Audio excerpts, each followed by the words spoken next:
സങ്കീർത്തനം 32:7. രക്ഷയുടെ ഉല്ലാസഘോഷം കൊണ്ട് നീ എന്നെ ചുറ്റിക്കൊള്ളും. ഈ സങ്കീർത്തനത്തിൽ ദാവീദ് തൻ്റെ പാപങ്ങളെ ദൈവസന്നിധിയിൽ ഏറ്റുപറയാതിരുന്നപ്പോൾ താൻ അനുഭവിച്ച വേദനയും ഏറ്റുപറഞ്ഞ് ദൈവവുമായി നിരപ്പ് പ്രാപിച്ചു കഴിഞ്ഞപ്പോൾ താൻ അനുഭവിച്ച സന്തോഷവും സംരക്ഷണവും വ്യക്തമായി പറഞ്ഞിരിക്കുന്നു.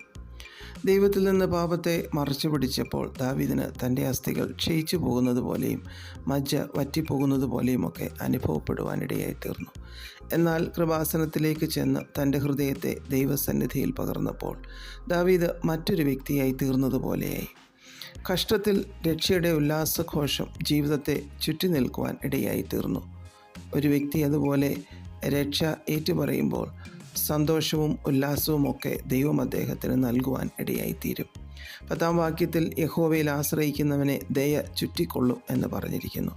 മറ്റുള്ളവർ നമ്മെ കാണുമ്പോൾ നാം എന്തിനാൽ ചുറ്റപ്പെട്ടിരിക്കുന്നുവോ അത് കാണുന്നത് പോലെ ദൈവത്തിൻ്റെ ദയ നമ്മെ ചുറ്റുമ്പോൾ മറ്റുള്ളവർ നമ്മിൽ ദയ കാണുവാൻ ഇടയായിത്തീരുന്നു. അതിന് കർത്താവിൽ ആശ്രയിക്കണം. ക്രിസ്തുവിൻ്റെ ഒരംശം അപ്പോൾ നമ്മിൽ കാണുവാൻ ഇടയായിത്തീരും. സെക്കറിയ 2:5 ഞാൻ അതിനു ചുറ്റും തീമതിലായിരിക്കുമെന്ന് യെരൂശലേമിനെക്കുറിച്ച് ദൈവം പറഞ്ഞു. എന്നാൽ നമുക്കതിനെ നമ്മുടെ ജീവിതത്തിലേക്ക് എടുക്കാം, നമ്മുടേതാക്കി മാറ്റാം. ദൈവസാന്നിധ്യം ഒരു തീമതിൽ പോലെ നമ്മെ ചുറ്റി നിൽക്കാം. മതിൽ സംരക്ഷണത്തെ കാണിക്കുന്നു.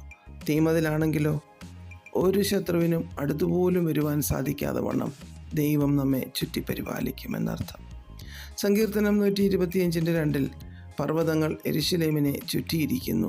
യഹോവ ഇന്നു മുതൽ എന്നേക്കും തൻ്റെ ജനത്തെ ചുറ്റിയിരിക്കുന്നു എന്ന് നാം വായിക്കുന്നു. മലകൾ ഒരു നഗരത്തിന് ചുറ്റും നിന്നാൽ അതൊരു സംരക്ഷണം തന്നെയാണ്.